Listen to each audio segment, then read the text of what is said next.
यहाँ पे चुन लिया जा चुका था, लेकिन लोग बहुत ही ज्यादा हैरान हो गए थे सारी चीज से। और इसी के साथ इस एपिसोड की स्टार्ट होती है और हमें देखने के लिए मिलता है कि हाओ चुन फिलहाल जैसे ही यहाँ पे सन ऑफ डेस्टिनी के पास में जाके खड़ा हो गया था तो सभी लोग ये समझ जाते हैं कि भी जाएगा। लेकिन यहाँ पे वो जो अनाकोंडा ट्राइब का जिसका नाम डाली था वो काफी ही ज्यादा गुस्सा इस बात से हो जाता और कह रहा था कि तुमने जरूर से ही कोई ना कोई मैजिक किया है, ऐसा हो ही नहीं सकता कि डेस्टिनी तुम्हें अपना सन चुन ले। और ये कहते साथ ही वो उसे काफी ज्यादा बुरे तरीके से ट्रीट भी कर रहा था। ढेर सारे लोग अब डाली के साइड पे ही आके खड़े हो गए थे और कह रहे होते हैं कि प्रिंस आप बिल्कुल सही कह रहे हैं, कैसे इन सारे लोगों को समझाया जाए कि उसने कुछ भी नहीं किया। बट प्रिंस को अब गुस्सा आने लग गया था और वो कह रहा होता है कि जाके इन सारे ह्यूमंस को पकड़ लो, ये हमारे साथ में किसी न किसी तरीके का खेल खेल रहे हैं। हाओ चुन एंड टीम अपने वेपन्स को लेकर तुरंत ही रेडी हो चुके थे। सैर भी कह रही थी कि क्या वाहियात गिरी है ये। अब यहाँ पे प्रिंस आगे बढ़ रहा है। प्रिंस कह रहा होता है कि बहन आगे तुम क्या करने की कोशिश कर रही हो, लेकिन तभी यहाँ पे वो हाओ चुन के सामने आके खड़ी हो जाती है उसको प्रोटेक्ट करने के लिए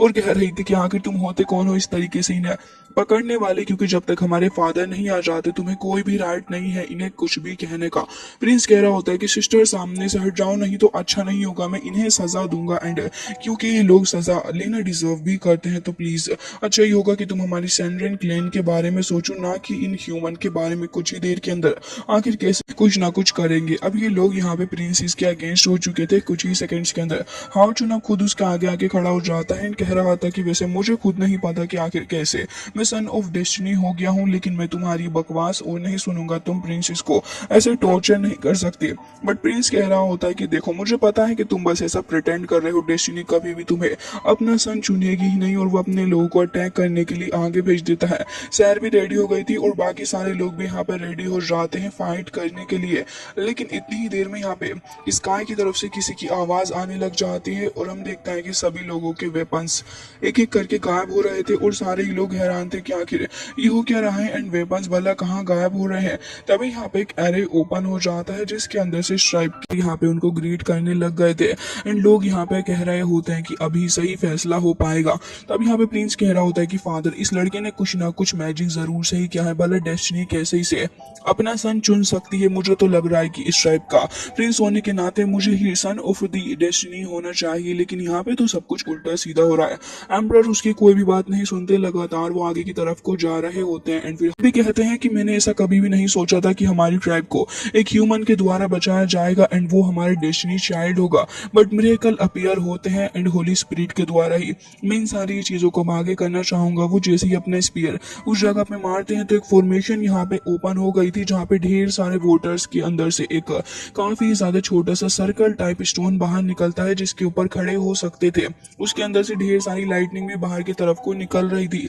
हाओ चुन देख रहा होता है कि आखिर ये चीज क्या है, तो सभी को देखने के लिए मिलता है कि यहाँ पे किंग्स ऑफ रियल्म के बारे में बात हो रही थी एंड यहाँ पे होली स्पिरिट की गाइडेंस के बारे में भी एम्परर बताते हैं। वो कह रहे थे कि मैं होली स्पिरिट से रिक्वेस्ट करता हूँ कि अगर तुम डेस्टिनीड सन हो तो फिर तुम्हें यहाँ पे चुन ले एंड यहाँ पे ये चीज जो कि अपने सामने तुम देख रहे हो इसे किंग्स रियल्म कहा जाता है, तो फिर तुम इसके पास जाओ एंड तुम दोनों ही जाके इस चीज के अंदर फाइट करोगे, तभी हमें पता चल पाएगा कि आखिर कौन हमारा असली डेस्टिनी सन है। जिसके बाद यहाँ पे वो हाओ चुन से भी कह रहे होते हैं कि उम्मीद करता हूँ कि जो कुछ भी हो बस हमारी ट्राइब के भले के लिए हो। ये भी कह रहे थे कि वैसे भी जो रियल सन होगा उसे destiny and king of realm खुद ही चुन लेगा, तो फिर हमें परेशान होने की जरूरत नहीं है। ये दोनों तुरंत ही उस जगह पे जाके खड़े हो गए थे एंड कह रहे होते हैं एम्परर कि ठीक है अब तुम्हें यहाँ पर रिकॉग्नाइज खुद ही कर लेगा, तो फिर अब तुम्हें अपनी विक्ट्री के ऊपर ज्यादा से ज्यादा फोकस करना है। हाओ चुन भी यहाँ पे खड़ा हो जाता है तो फिर उसकी टीम उसी का साथ दे रहा था। हाओ चुन खुद भी हैरान था कि सडनली इस बंदे की पावर इतनी ज्यादा कैसे बढ़ गई है, क्योंकि पहले तो वो इतना ज्यादा पावरफुल नहीं था। अब यहाँ पे दोनों के ही बीच टक्कर हो जाती है एंड यहाँ पे प्रिंस थोड़ा भारी पड़ रहा था हाओ चुन के ऊपर। तो फिर हाओ चुन कह रहा था कि इतनी जल्दी इतनी सारी पावर कैसे इंक्रीज हो चुकी है इसकी एंड बाकी सारे लोग भी बहुत ही ज्यादा हैरान थे। सीमा सियान भी कह रहा था कि लेवल 6 पे ये इतनी जल्दी कैसे पहुंच गया है। बट तभी यहाँ पे एम्परर बताते हैं कि हमारी सैंड्रियन क्लैन को होली स्पिरिट द्वारा ब्लेस किया जाता है, जिसके चलते हम लोग चाहें तो अपनी पावर को बढ़ा भी सकते हैं। ऐसा ही प्रिंस डाली ने इस वक्त किया है, जिसके बाद हम प्रिंस डाली को देखते हैं जो कि काफी तेजी से आगे बढ़ रहा था एंड वो अपने लेवल 7 की स्ट्रेंथ को इस्तेमाल करते हुए हाओ चुन के ऊपर अटैक कर रहा था। हाओ चुन उसके सारे ही अटैक को यहाँ पे ब्लॉक करने की कोशिश कर रहा हो पर अटैक करता है, तो यहाँ पे हमें पता चलता है कि काफी स्ट्रॉन्ग अटैक के बाद डाली एक काफी अजीब सी जगह पे आ चुका था जहाँ पे वो कोशिश कर रहा होता है हाओ चुन से फाइट करने की, बट हाओ चुन उसको हरा ही देता है। जिसके बाद हम देखते हैं कि यहाँ पे डाली देख रहा होता है दूसरी साइड को, एंड कह रहा था कोई बात नहीं, मैं एक बार फिर से ट्राई करूंगा क्योंकि एक ह्यूमन के हाथों में तो मैं कभी भी हारना नहीं चाहता। एंड हम देखते हैं कि वो अपने ब्लड का इस्तेमाल करता है अपनी सोर्ड के ऊपर, एंड एक बार फिर से ढेर सारी ड्रैगन पावर को वो समन कर लेता है। तभी हमें यहाँ पे देखने के लिए मिलता है कि वो पावर का इस्तेमाल करते हुए अपनी सोर्ड को एक ह्यूज सोर्ड के अंदर तब्दील वो कर लेता है, एंड अब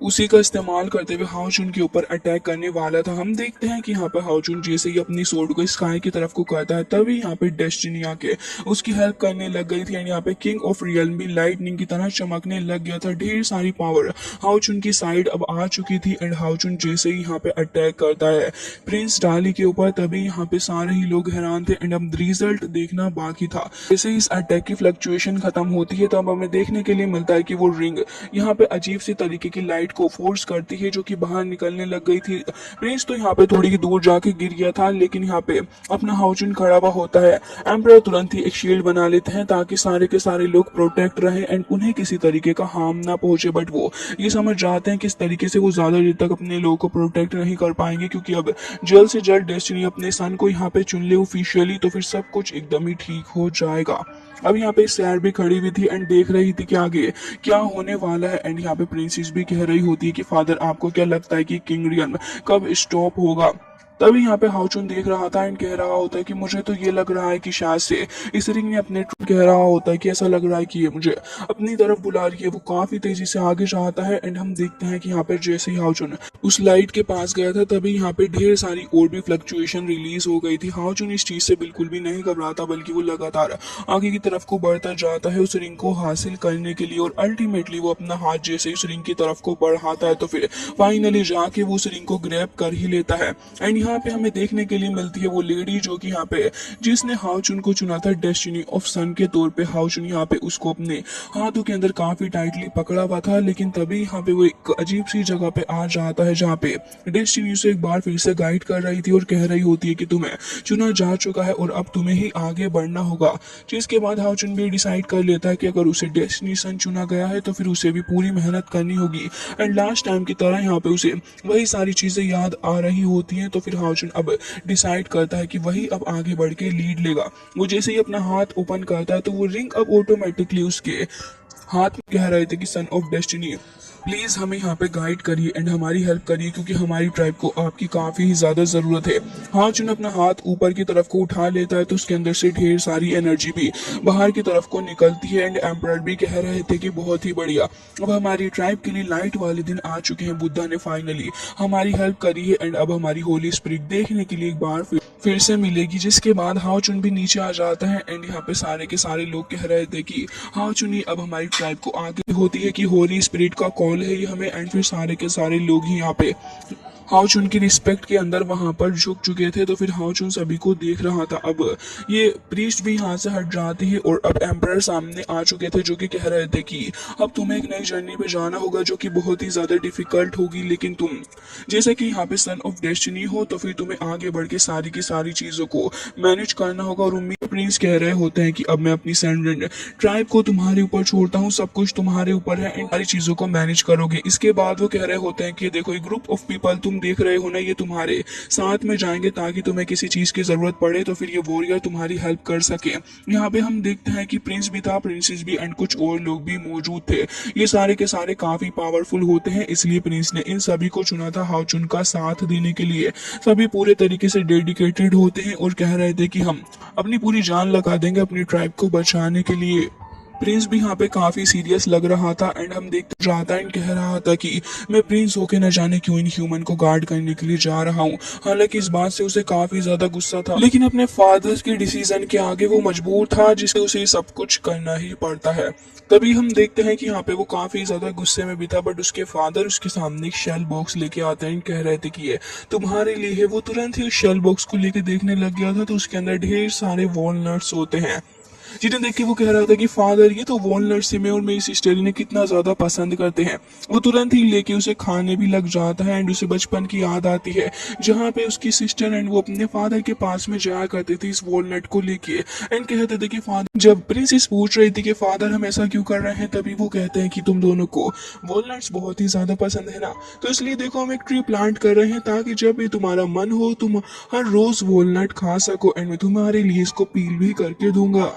जिसके बाद हम देखते हैं कि वो यहाँ पे अपनी बेटी को रोज ही वॉलनट दिया करते थे। अब ये प्रेजेंट में मोमेंट जैसे ये दोनों के सामने आता है तो प्रिंसेस भी यहाँ पे काफी ही ज्यादा शौक हो गई, काफी ध्यान से सुन रहे होते हैं क्योंकि अब किसी को नहीं पता था कि वो आगे क्या कहने वाले थे। वो कह रहे होते हैं कि देखो आगे जो भी बात आएगा तुम्हें उसे बहुत ही अच्छे से चूज करना होगा एंड हर एक चीज को सच्चाई से फॉलो करना होगा। प्रिंसेस अपने फादर की बातें सुन रही थी, लेकिन तभी वो अपनी सोर्ड को समन करते हैं। प्रिंसेस एंड बाकी सारे लोग वहीं पे बैठे हुए थे एंड यहाँ पे और जितने भी लोग थे वो भी बैठ जाते हैं क्योंकि फादर अब यहाँ पे अपनी सोर्ड को पास करने वाले थे, मतलब कि एक तरीके से वो अपने थ्रोन को पास कर रहे हैं। यहाँ पे लोगों को ये चीज बहुत ही ज्यादा बुरी लगती है कि आखिर कैसे वो एक प्रिंसेस में प्रिंस बोल पड़ता है और कह रहा था कि फादर नेक्स्ट हेयर तो मुझे ही बनना चाहिए, तो फिर आप कैसे मेरी सिस्टर को ये चीज दे रहे हैं, ये तो बहुत ही ज्यादा गलत बात है ना फादर, आपको एटलीस्ट जस्टिस तो हमारे साथ में करना ही चाहिए।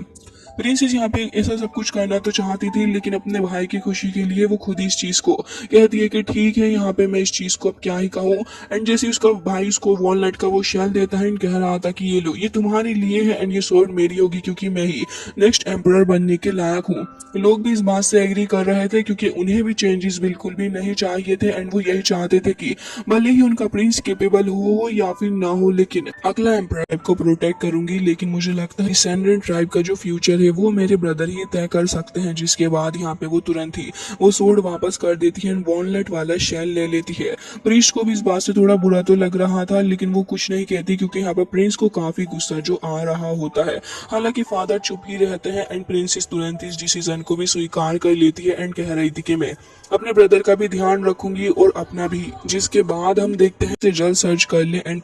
एम्परर कह रहे थे कि अपना ध्यान रखना, तभी यहाँ पे हाउचुन कह रहा था कि प्लीज मेरे ऊपर ट्रस्ट करिए एंड मेरी टीम के ऊपर भी। तभी यहाँ पे वो अपनी टीम को इशारा करता है तो फिर ये सारे के सारे लोग अब आगे बढ़ते हैं, तो फिर एम्परर भी इन्हें जाने के लिए कह देते हैं। अब ये मोमेंट यहाँ पे एम्परर के लिए भी काफी ही ज्यादा दुखदायी था क्योंकि प्रिंसेस एंड यहाँ पे प्रिंस उन्हें छोड़ के जा रहे हैं एंड उन्हें अकेले ही ट्राइब को मैनेज भी करना होगा। इसी वक्त के अंदर प्रिंसेस उसी वॉलनट को मुस्कुराते हुए देखने लग जाती है जो कि उसके फादर ने दिया है, और इस बात से पता चलता है कि प्रिंसेस वाकई में कितने अच्छे दिल की लड़की और कदम उठाना होगा क्योंकि हमारे पास में डेंजर बहुत ही जल्दी आने वाला है। प्रिंस तो यहाँ से जा चुके हैं एंड प्रिंसेस भी अपनी तलाश में, लेकिन अब हमें पूरी की पूरी एनाकोंडा ट्राइब को अकेले ही मैनेज करना होगा। जिसके बाद यहाँ पे हम देखते हैं कि एक बच्चे के नेक के ऊपर जो मार्क था वो यहाँ पे लाइटन अप होने लग गया था। वो डर रहा था क्योंकि उसे पता था कि अब अगला नंबर उसका ही होगा सेक्रीफाइस का। तभी यहाँ पे वो कह रहे होते हैं कि सन ऑफ डेस्टिनी तो जा चुका है और हमें पता है कि वो जरूर से ही कुछ ना कुछ अच्छा हमारे लिए लेके आएगा, लेकिन अब